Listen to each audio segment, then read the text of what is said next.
They told me life here would be easier, safer, but no one warned me what I'd lose. I thought I was gaining comfort. Instead, I lost my freedom. And let me tell you, once you give that up, getting it back, almost impossible. Before I moved in, I had a routine. My coffee at 7 a.m., a walk in the park by 10, lunch when I felt like it. I had control over my life, my choices, my time. But the moment I stepped into that nursing home, I became just another name on a list, another person. Shuffled into the system, it didn't hit me right away. At first, I told myself, give it a chance. Maybe it won't be so bad. The staff seemed friendly, the place looked clean, and my family assured me I'd be well taken care of. But within days, reality set in. Breakfast was at 8 a.m. sharp whether I was hungry or not. Showers, scheduled, bedtime, mandatory. Even walking outside required permission, and half the time no one was available to take me. My days weren't mine anymore. I went from making decisions to waiting for someone else to decide for me. And then there was my room. It wasn't mine, at all. It was a box, a sterile, impersonal space with just enough furniture to remind me this wasn't home. My favorite recliner, gone. The smell of my morning coffee, replaced by the scent of antiseptic wipes and overcooked vegetables. One morning, I reached for my book, the one I had been reading every night before bed for weeks. But it wasn't there, because this wasn't my home. I wasn't in charge anymore, and that's when it hit me. I had made a huge mistake. I used to come and go as I pleased. A morning walk, an afternoon drive, my time was mine. But here, freedom was just a word. That first morning, I laced up my sneakers, grabbed my jacket, and reached for the door, locked. A passing nurse smiled. Outdoor time is at 3. 3? It's barely 10. For safety, she said. I waited. And waited. At 2:45 I was ready. But when I got to the common room, a staff member sighed, clipboard in hand. Sorry, folks, it's drizzling. No outdoor time. Today. Just like that, the decision wasn't mine. Most people don't realize it when they sign the papers. I didn't. But once you're in, your movements aren't yours anymore. Want to take a walk? Not without permission. Want to eat at midnight? Kitchen's closed. Even the idea of leaving becomes a nightmare. One day I asked, what if I wanted to visit my daughter for a weekend? The nurse hesitated. You'd need family approval, a doctor's clearance, and transportation arrangements. I can drive, she laughed. My car, gone. My keys, safely stored. My independence, erased. Leaving wasn't simple. Facilities require 30 days notice before discharge. A doctor, who works for them, must approve that you're fit to live alone. And if your family disagrees, you're stuck. I wasn't a guest. I was an inmate. That night I made a plan. I'd walk out during a shift change, just disappear. Then I overheard a woman whisper, remember old man Jenkins? Walked out last year. They found him 2 miles away, confused, cold, sedated him to bring him back. That's when it hit me. Even if I did escape, where would I go? My house wasn't mine. My bank account, controlled. They didn't need bars on the windows. They had already taken away everything I needed to leave, and that, more than anything, terrified me. At first they came often. My kids, my grandkids, their laughter filling the room like sunlight. My daughter brought homemade cookies. My son updated me on work. My grandkids ran in with sticky fingers and endless stories. For a while, it felt like I was still part of their world. Then, things started changing. The visits got shorter. The calls got less frequent. And one Sunday, I sat by the window, waiting, and they just didn't show up. I told myself they were busy. Life moves fast. But deep down, I knew the truth. Out of sight, out of mind. One evening, my neighbor George sighed as we watched the clock tick past another missed visit. You know what we are, he muttered. Leftovers. Leftovers? He nodded. Like Thanksgiving. Turkey 3 days later. At first, everyone's happy to have us around, but eventually they forget we're still here. I wanted to argue, but I couldn't. The proof was everywhere. It starts small. A missed call. A delayed visit. Then the excuses roll in. We'll come next week, Mom. Things are hectic right now. The kids have school, you know how it is. But time works differently here. Days blend together, minutes stretch longer. When they say next week, it feels like forever. So you stop asking. You don't want to be a burden. You don't want them to feel guilty. But the silence? It grows louder. I overheard a nurse talking one day. Most families visit regularly for the first 3 months. After 6 months, visits drop by 50%. After a year, some never come back at all. I didn't want to believe it until I saw it myself. Birthdays celebrated with store-bought cake, no family in sight. Christmas trees glowing in empty rooms. Residents staring at the door, hoping today might be the day someone remembers them. Some never say it out loud, but you can see it in their eyes. They feel forgotten. The hardest part isn't the loneliness.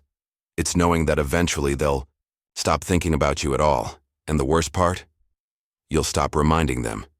Because you don't want to be the call they answer out of obligation. You don't want to be the visit they schedule out of guilt. So you just fade. If you're thinking about placing a loved one in a home, hear me out. Set a reminder. Make a plan. Show up. Because nothing hurts more than realizing you've become someone's "I'll visit next week" that never actually happens. At 81, I was still moving. Not as fast as I used to, but I could take a walk, cook a simple meal, even carry my own groceries. Little things that kept me feeling alive. I told myself that moving into a nursing home wouldn't change that. If anything, I'd have more time to rest, eat well, and maybe even feel healthier. I was wrong. The decline happened so fast I didn't see it coming. At first it seemed harmless. Staff encouraged me to take it easy. No more cooking because meals were brought to me. No more standing in line at the store because my needs were handled. It felt like a luxury, until it wasn't. Within a few weeks I realized I wasn't moving as much. And when you stop moving, your body notices. One morning, I tried to get out of bed, and my legs felt stiff, heavier than usual. Must be the weather, I thought. But then I noticed I wasn't the only one. I saw it in George, the 84-year-old former carpenter who had once walked laps around the facility just to keep his joints loose. Now he sat more than he stood. Then there was Alice. She swore she'd never slow down, but after a few months, she traded her morning walks for a wheelchair. I read somewhere that seniors can lose up to 3% of their muscle mass per month if they're inactive. I didn't believe it, until I lived it. I saw people enter the facility strong and independent only to grow weaker with every passing day. The more help we were given, the more we needed it. One day, I tried to stand up from my chair and had to push against the armrests, something I never had to do before. That's when it hit me. I wasn't just aging. I was accelerating toward frailty. I wish I had fought harder to keep moving. Because once you slow down, getting back up isn't as easy as you think.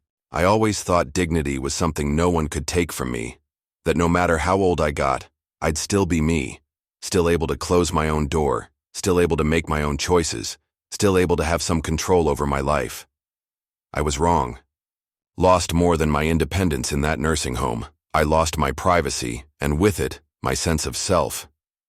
It started small. A nurse knocking on my door, but not waiting for a response before coming in. A scheduled room check that felt more like an inspection than a courtesy. A shower time that wasn't up to me, but assigned based on staff availability. It's for, your safety, they said. But it didn't feel safe, it felt humiliating.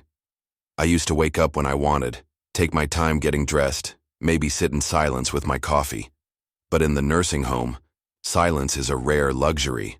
The hallways hum with the constant shuffle of staff, the beeping of medical equipment, the occasional outburst from a resident confused about where they are. And privacy? Forget about it. Most people don't get private rooms. I was lucky to have a decent roommate. Others weren't so fortunate. I heard horror stories.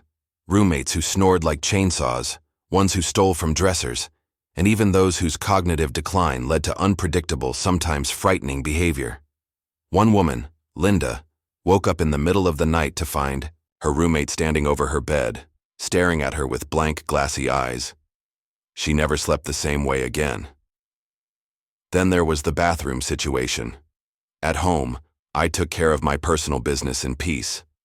Here, I had to press a call button and wait, sometimes 5, 10, even 20 minutes, for someone to help. I remember one day, my neighbor Alice whispered to me, ashamed. I couldn't hold it. She had wet herself waiting for an aide. The next time she stopped drinking as much water, just to avoid the situation altogether. Dehydration set in. A week later, she had a UTI that nearly sent her to the hospital. No one warns you how quickly these little indignities pile up. Meals were another reminder of how much control I had lost. Dinner was at 5:30 p.m., whether I was hungry or not. And the menu? Limited. If I didn't like what was served, I could request something else, if they had it.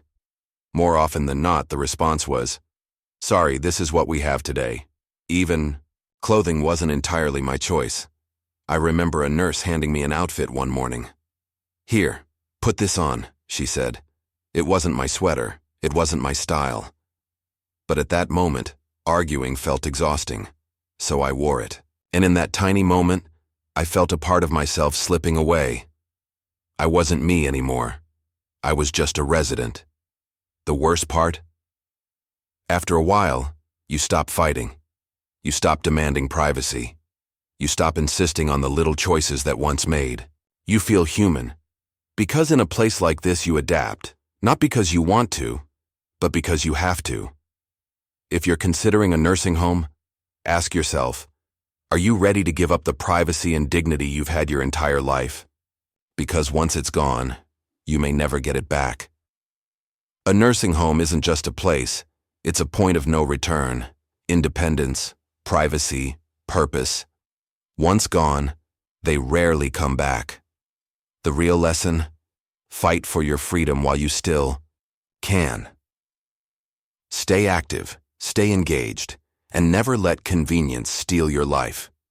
Because once you surrender control, getting it back is nearly impossible. What are your thoughts?